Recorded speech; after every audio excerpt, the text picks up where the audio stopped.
I want to welcome everyone here tonight for our Torah class on the Book of Acts and chapter 4. We'll start with the blessing. Baruch atah Adonai Eloheinu melech haolam asher kiddushanu to be bereka anyway. Tzipanu lev so paid the bread. Torah. Blessed are you, O Lord our God, King of the universe. Sanctifies us with his commandments and commands us to engross ourselves in the words of Torah. Okay, tonight we will be looking at the, like I said, the fourth chapter of Acts, and we're only probably going to get through the first 22 verses because there's a lot of stuff here, and this part that we're studying tonight is just a continuation of last week's. It's the actual the first four verses here kind of cap off the last part of what we studied last week. So I'm going to go ahead and read that. Acts 4 1 through 4. As Peter and John were speaking to the people, the Kohanim, the priest, and the captain of the temple and the Sadducees came up to them. They were indignant because Peter and John were teaching the people and announcing in Yeshua the resurrection of the dead. So they grabbed them up and put them in jail until the next day, for it was already evening. But many who heard the message believed, and the number of men came to about 5,000. Okay, so evidently, let me go ahead and start with some terms first. Okay, some things that we want to make sure that we've got, everybody understands what we're talking about. So, number one, the Sanhedrin. Now, this was a religious ruling council. In fact, it was like the Supreme Court and the Congress and everything about the Jews under the umbrella of the Roman government. Because you had the Roman government, of course, on top of everything, but this was what the Jews went by in terms. The Romans pretty much let them run their own business, and so the Sanhedrin was the ruling council of that. So the high priest, the Kohen Gadol, was basically the head of the country underneath the Romans. They still had one of the Herods, Herod the Great or Herod whatever, but these guys certainly ran all of the religious aspects of their life. And then you had the Sadducees and the Pharisees. Now the Sadducees were a religious party that descended from the time of the Maccabees. That's where they kind of came into play. And the major portion of what they were is that they did not follow the oral law. They were ones who believed only in the written law. Today we have a group of people in Israel that they're called the Karaites, and they are ones that only believe in the written law. And the Sadducees did not believe in in any kind of resurrection of the dead.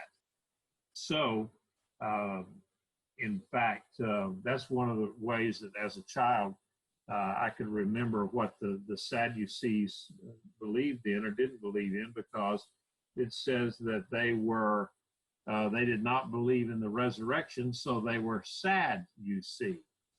And I don't know. Helped me remember.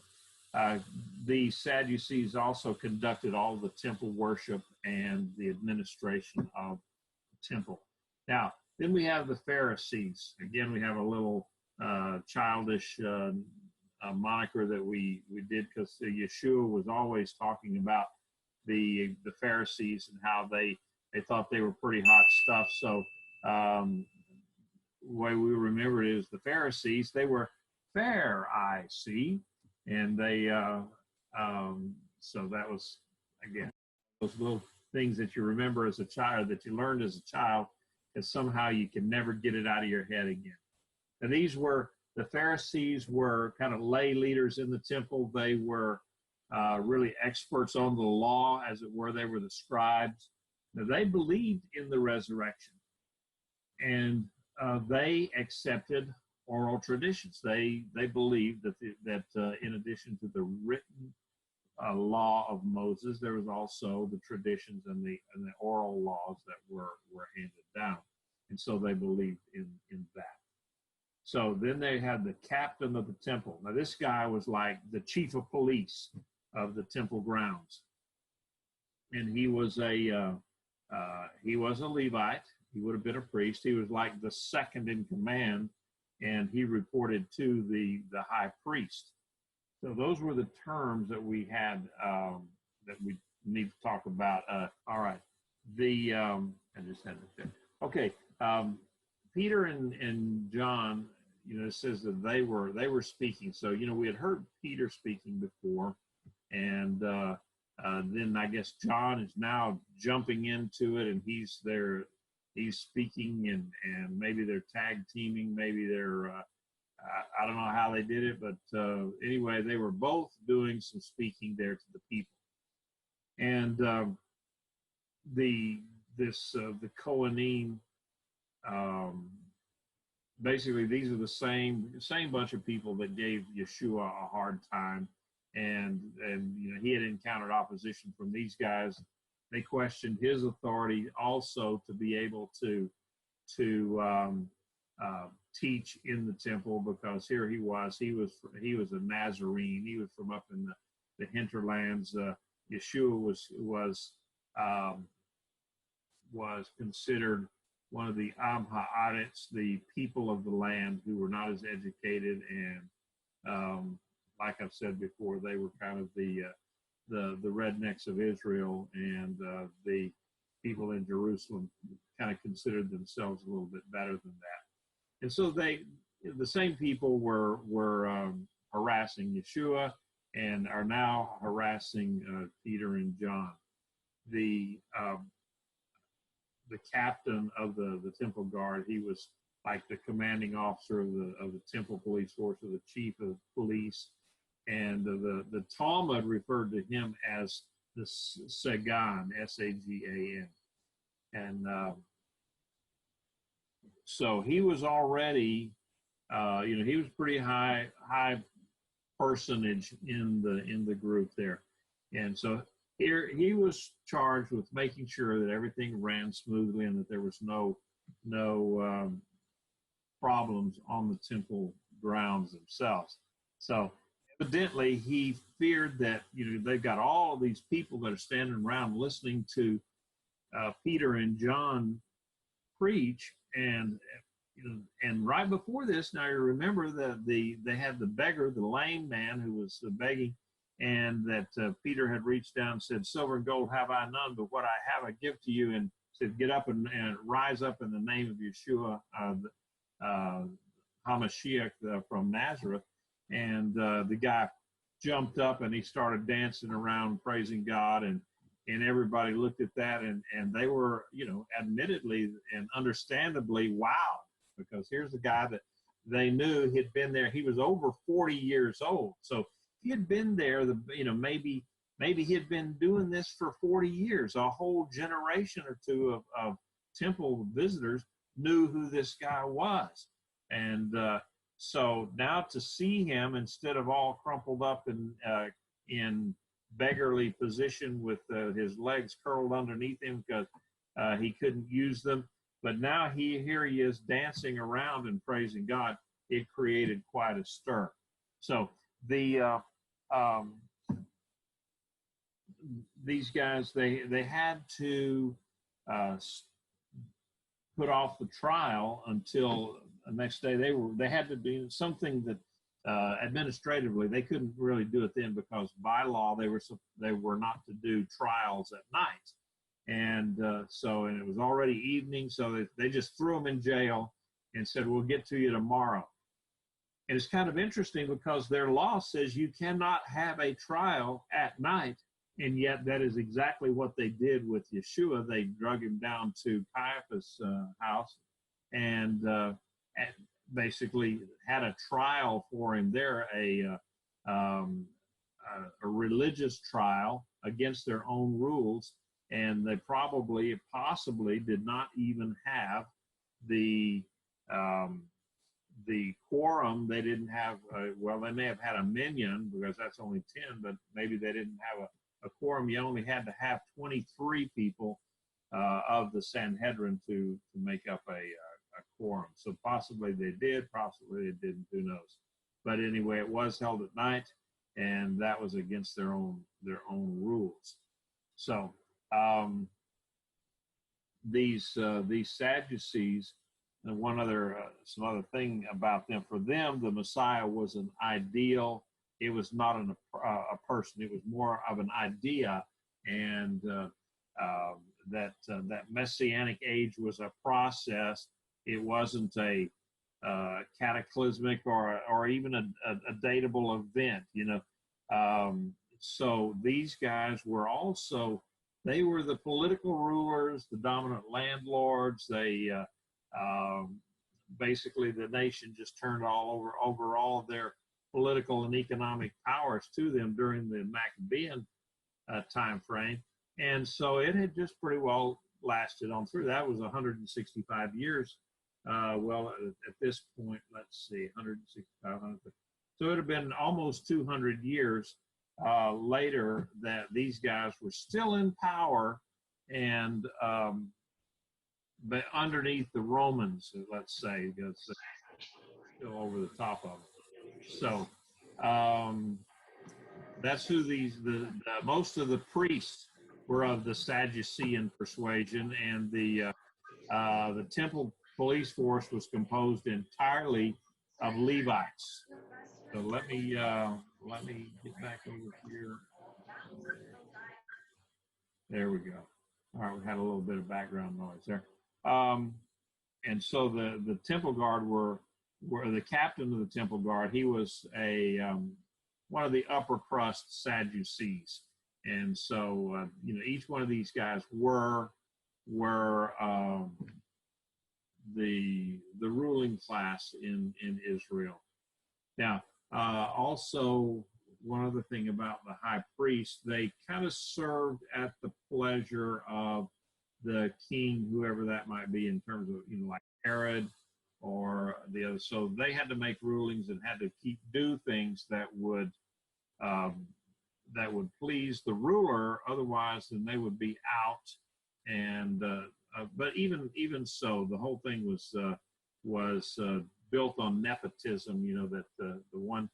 I'll show you a chart here in a little bit of the high priests and how that worked. So anyway, this sermon that John, and the sermons that John and Peter preached evidently were very, very effective. And so the language there says that so the 5,000 men came to faith. So we don't really know the way it's talking about there, if it was 5,000 men in addition to that 3,000 that Peter had preached to a few days earlier, or if this was 5,000 total.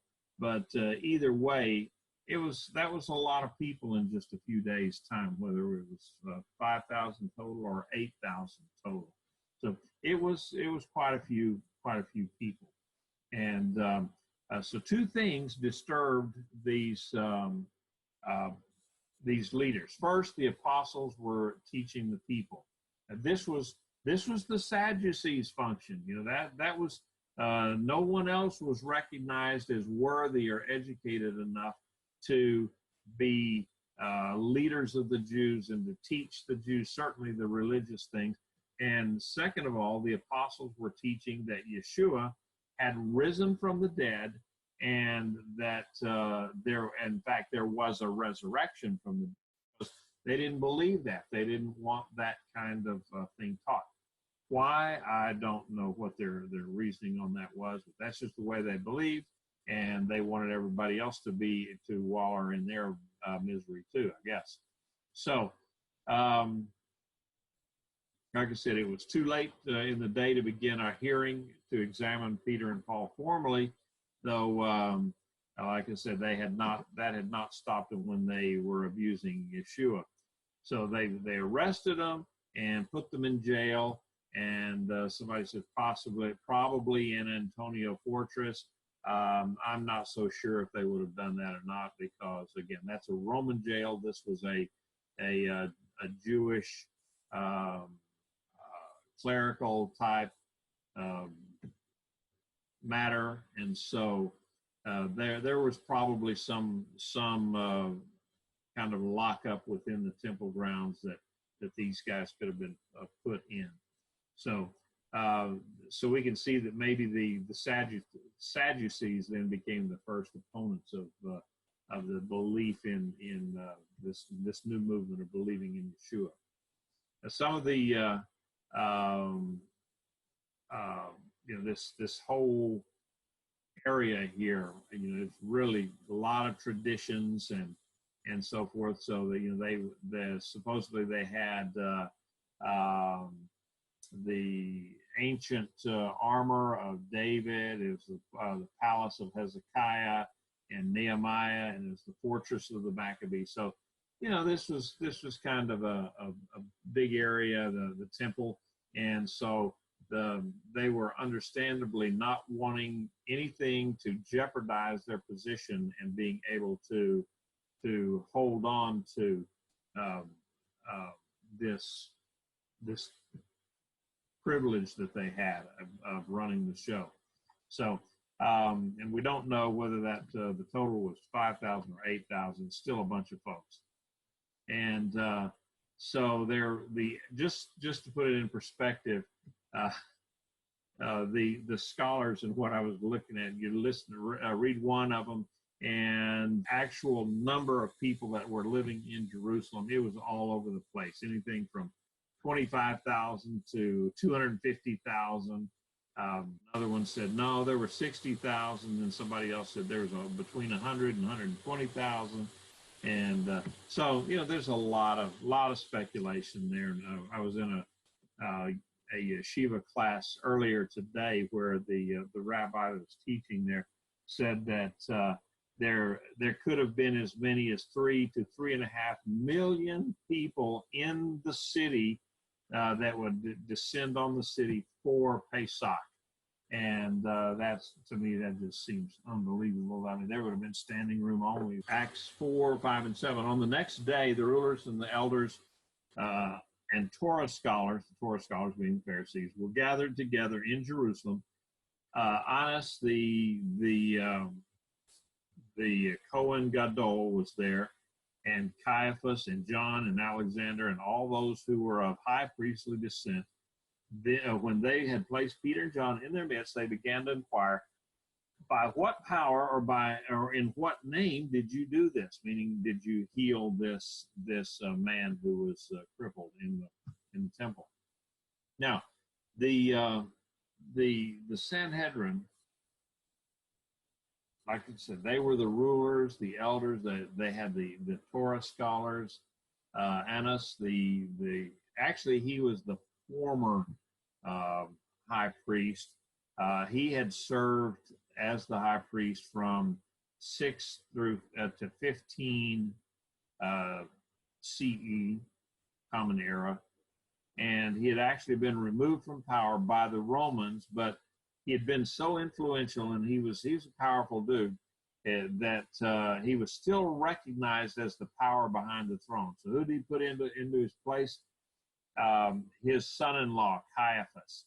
And so Caiaphas was serving as the actual official Cohen Gadol in the eyes of the Romans, and he served from 18 to 36 CE. Caiaphas actually may have been a believer in Yeshua at this time.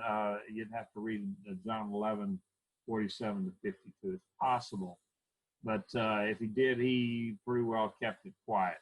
A quorum was met with just 23 members. The legal power of the Sanhedrin to pass the death sentence was restricted about 20 years before the trial of Yeshua. The Romans had taken that power away from them, but they did retain the right of excommunication. Basically, they could exercise religious authority, but that was about all. Okay.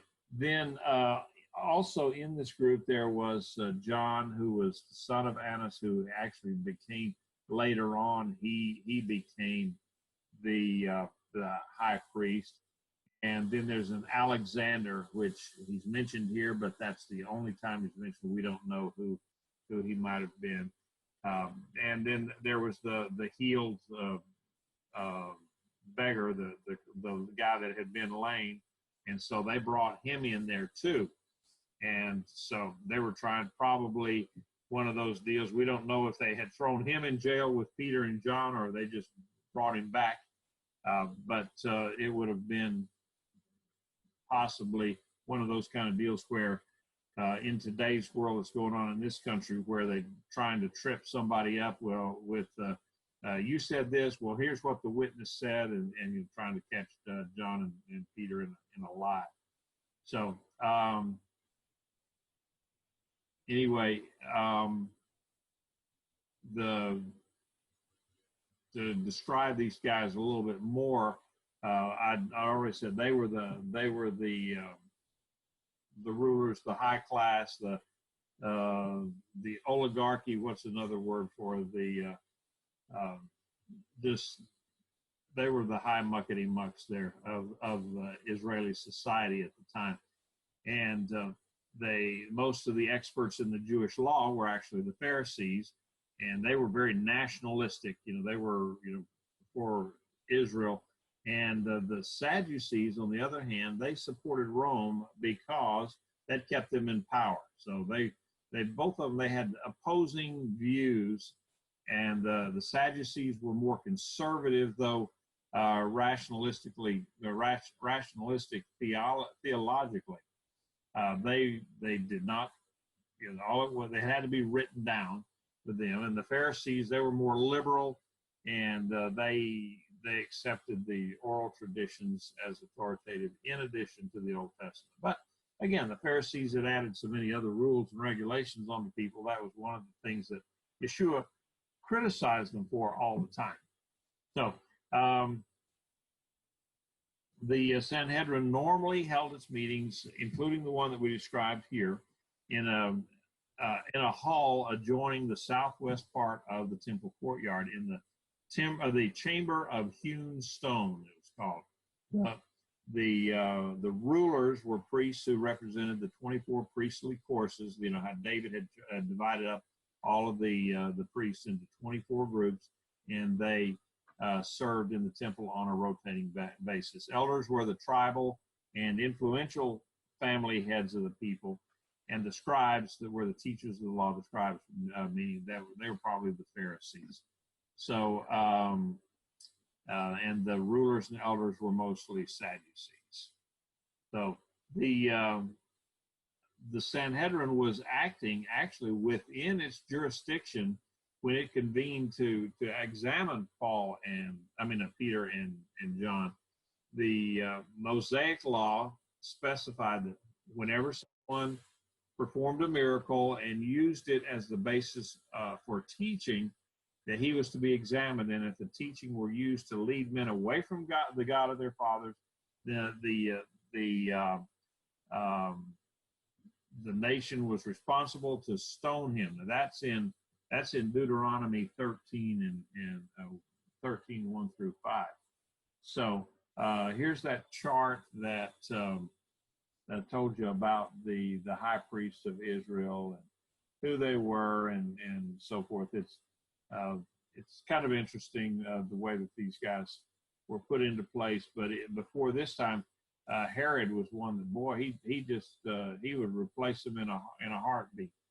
So anyway, the council was carrying out a biblical mandate. They could do this legally by God's own laws.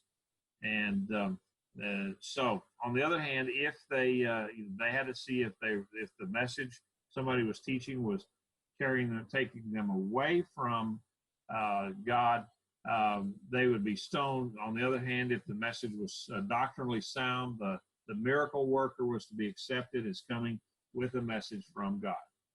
So they could not impose the death penalty. We talked about that, but they could excommunicate you and say, okay, you can no longer do temples, be in the temple, and so that would put a person in a position of not having atonement each year, and that their name would not be in the book of life, and just all sorts of dire things for the individual involved.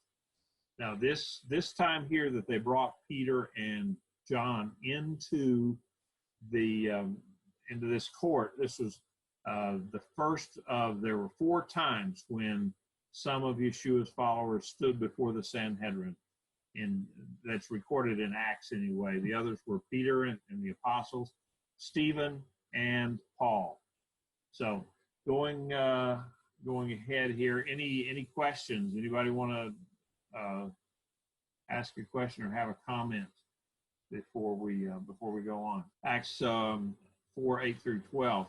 Then Peter, filled with the Ruach HaKodesh, said to them, rulers and elders of the people, if we are on trial today for a mitzvah done for a sick man as to how this fellow was healed, let it be known to all of you and to all the people of Israel that by the name of Yeshua HaMashiach HaNatzrati, whom you had crucified, whom God raised from the dead, this one stands before you whole.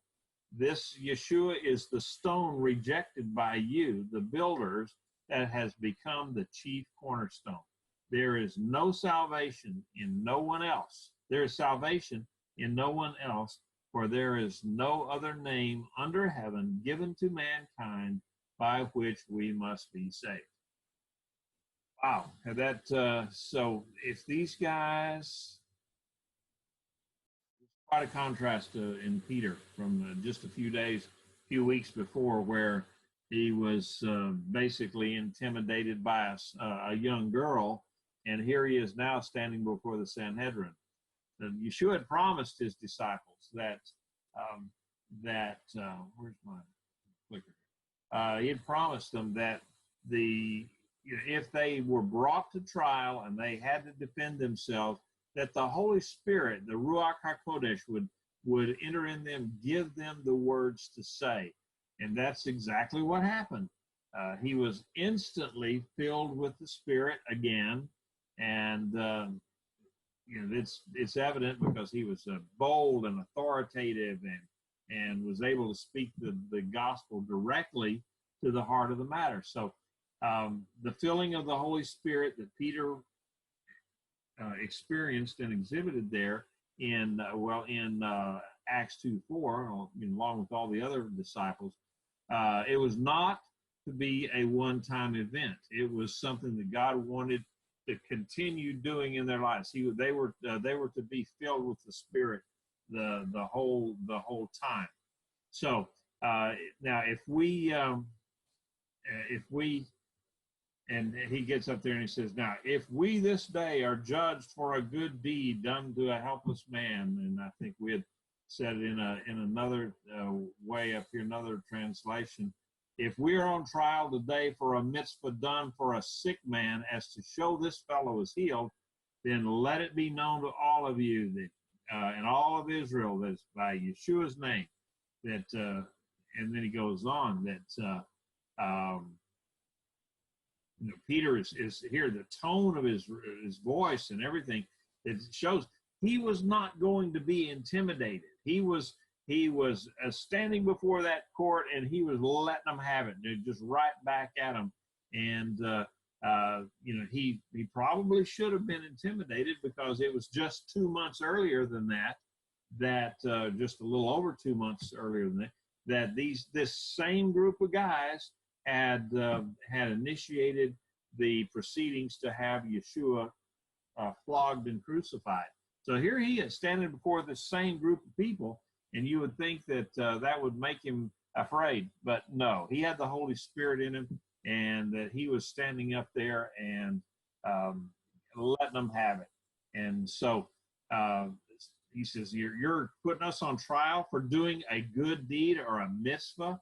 And so Peter's logic, it was piercing. It was cutting right into him. He says, so why are we on trial for doing something good?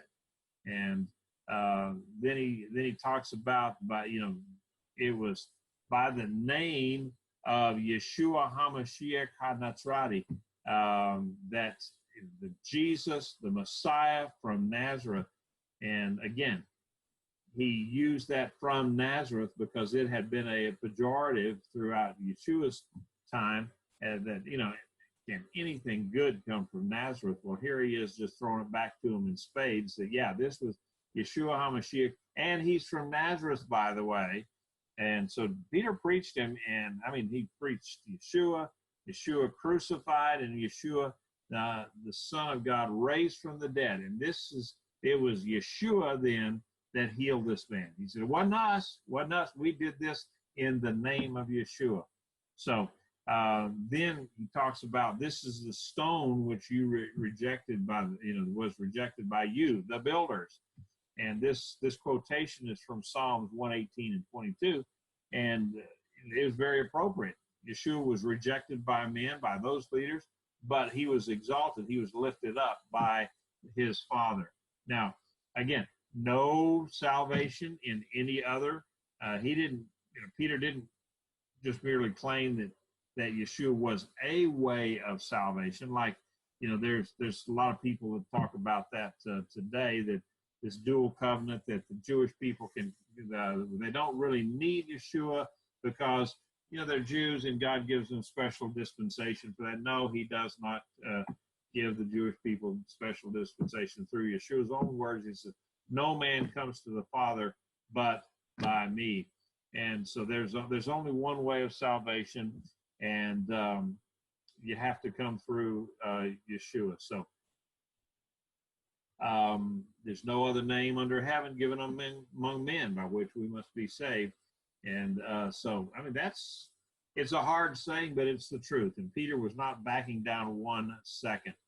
And he showed that this teaching did not lead people away from God, but in fact, it did right the opposite. It brought people to God, and it was bringing them to a better and closer walk with God. So again, he was quoting once again Psalms 118 and 22, that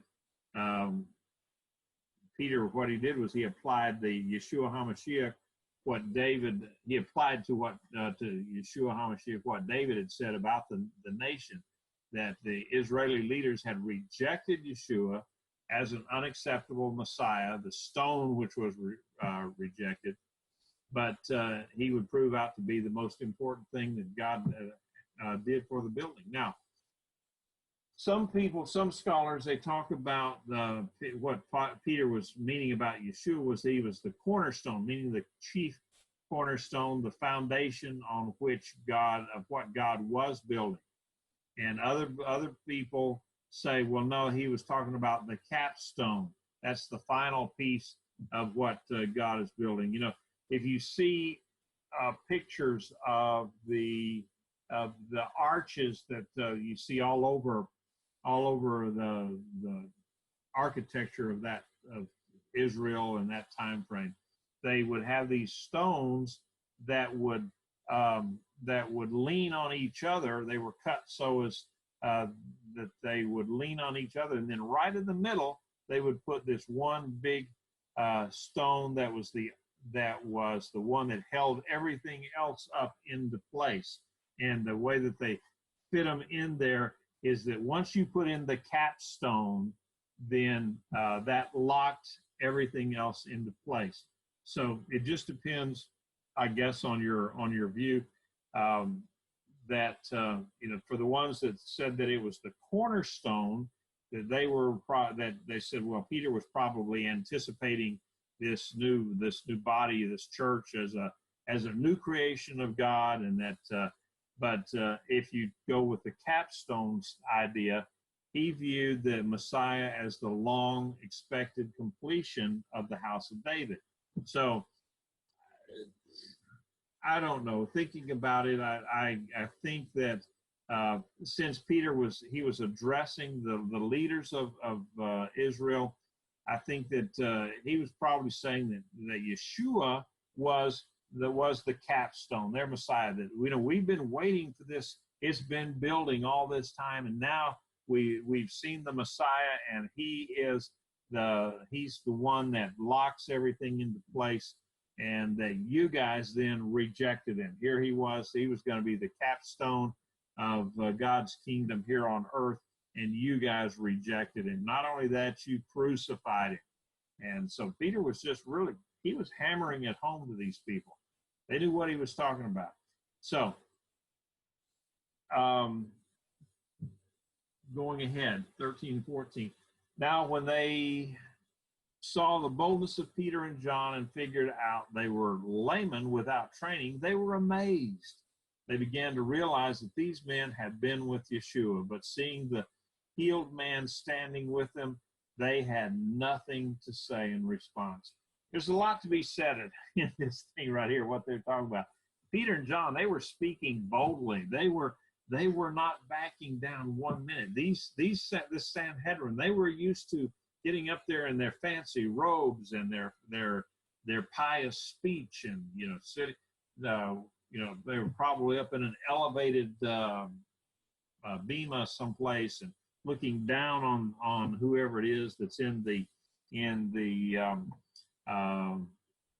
dais there, and so they were used to intimidating whoever it was that they were speaking to, and they were just not used to having these guys come back and feed it right back to them is stronger than what they were giving out. And they looked at them and they said, these guys don't have any education, and they're just fishermen, or they're this, that. These two guys were fishermen. They don't know anything. And they were amazed. And then they said, well, these guys had been with Yeshua. We knew what Yeshua was capable of.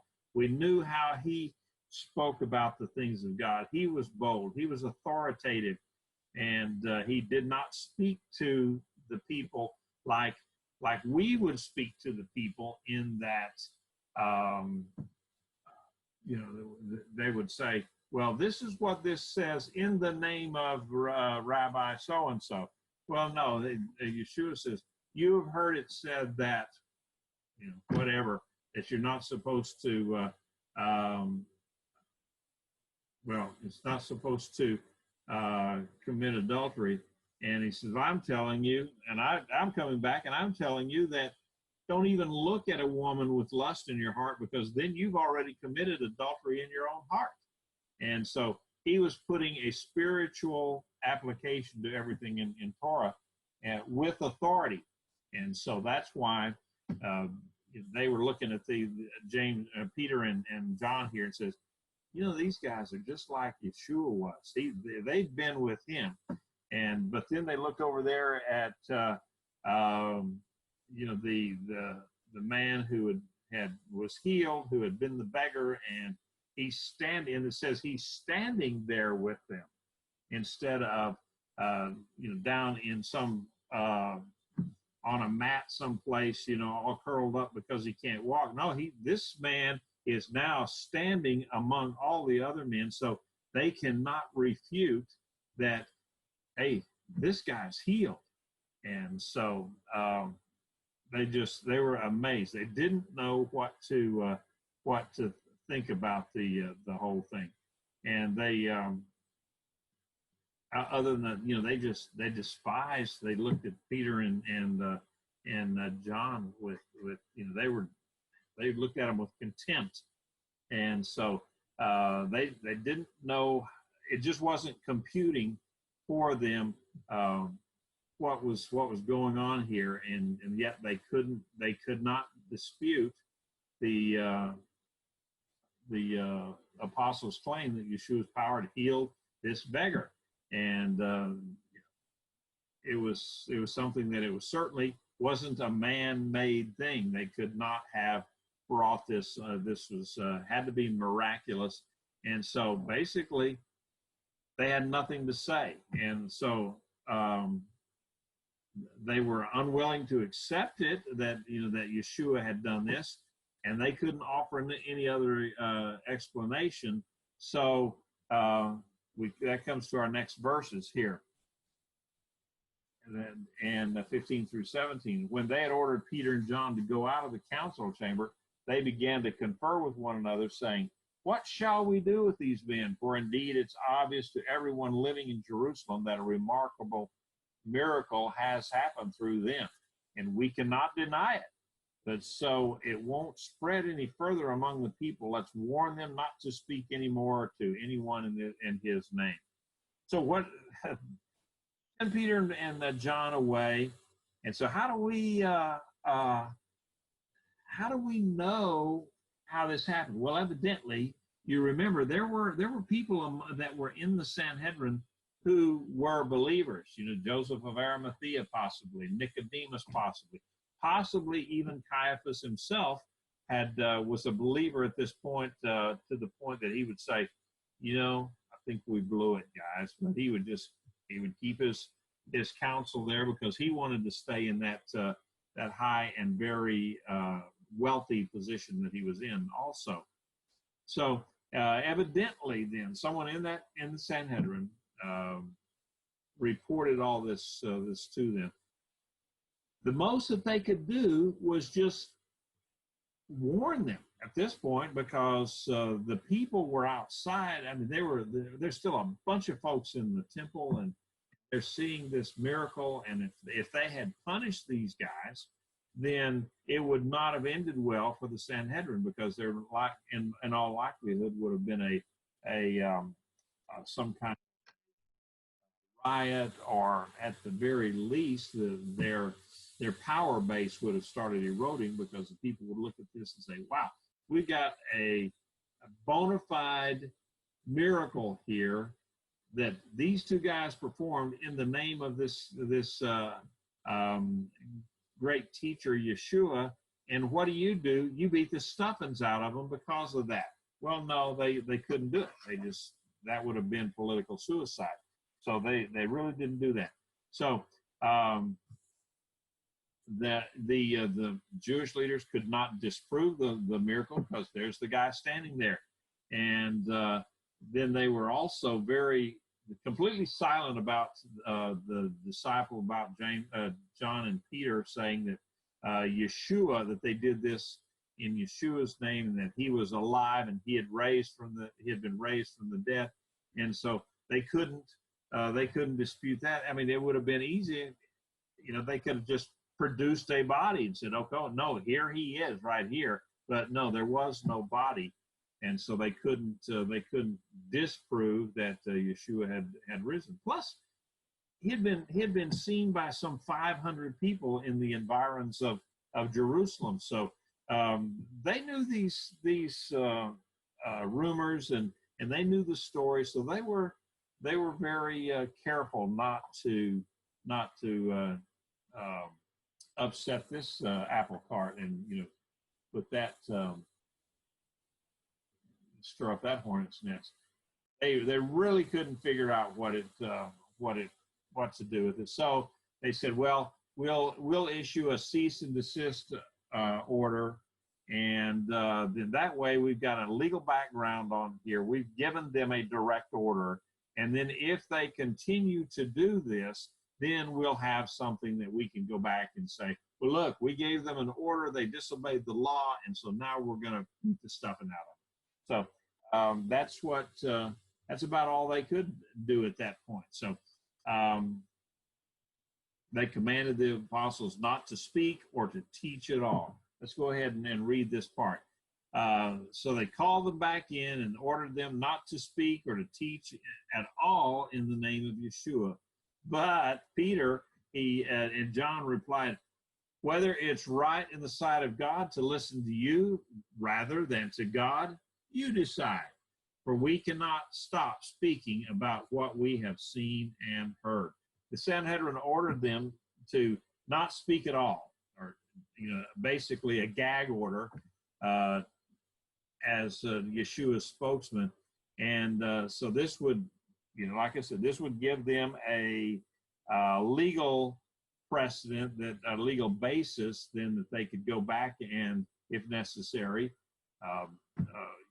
write them up for it, and they would say, okay, you guys, we gave you a direct written order or verbal order, and you disobeyed it, so that's what we're punishing you for. So John and Peter looked at this and said, wait a minute, this is contradicting the command that the Messiah had given to us personally, and so we can't do both. We can't not speak about him and speak about him. So they had to obey God. And so that's what they did. They get up there and told him, and says, look, you tell us that we can't do this, and yet Yeshua told us we can.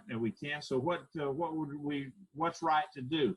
Listen to you or listen to the voice of God? And these guys couldn't really couldn't answer to that. So, and then they said, well, because all we're doing is just telling about what we have actually seen and heard. They weren't making anything up. They said, we've seen this stuff. We know what went on, and so here we are. We're just telling what we saw. That's all we're doing. And so a lot of times, this is the only basis for civil disobedience that we find in the Scripture. That in all other cases, you're supposed to do what the law says, unless it's a direct contradiction, or that is directly prohibited by God or by the Word. So, lots of times, a contempt of court or anything like that would have stopped a lot of people, but it didn't stop these guys. They just kept on going. And in many parts of the world today, Christians wonder, okay, should I break the law in order to evangelize? The principle that the apostles followed and that we should follow is that, breaking the law is only legitimate when it requires, but not permits, but when it requires us to disobey God. As an example, the law of the land in the United States today is that abortion is legal. And so my wife, who is retired from nursing because of, in large part because of this, was working for an OBGYN doctor group, and they performed abortions. And she flatly refused to have anything to do with preparation or anything to do with abortion. She was great. She loved babies, and she would do anything and everything for keeping babies alive, but she wouldn't do anything at all to help or advance an abortion. So basically, she lost her job and couldn't get rehired in many places because they knew that she would not support abortion. So that's just a thing that when there is something out there that tells us that to do something that is in direct contravention of the Word, then we have to not do it. We just have to go against the law. So basically, they just said, "Hey, we got to preach." Yeshua said, "We got to do it," and so we got to preach. And so, finishing off this portion here, after threatening them again, they let them go, finding no way that they could punish them on account of the people, because they were all glorifying God for what had happened. For the man in whom this miracle of healing had happened was more than 40 years old. And basically what they're saying is that this guy had been around for 40 years. Everybody knew him. And so there is nothing that we can do, because if we do, it's going to cause a riot. If there's a riot, the Romans are going to hear about it. They're going to come storming in here, want to know what's going on. Why can't you guys keep order in your town? They're going to remove us from our office. And so they just knew that if they had punished John and Peter, that that's what would happen. So all they could do is just send them out. And so with that, we close out the lesson for tonight. And let me go ahead and ask: Are there any questions? This lesson tonight was kind of just pretty straightforward. There's a lot of background stuff that goes into it that kind of gives us a feeling of why they did what they did and some of the political things that were going on. So, like we say today, follow the money. These guys made a lot of their decisions because they didn't want to upset their gravy train that they had there in Jerusalem. So, any comments or questions that anyone might have?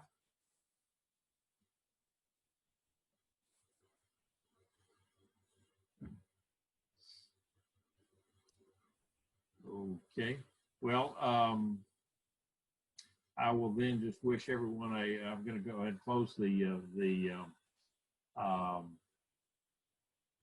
recording off for tonight, and I want to wish everyone a good week, Shavua Tov, and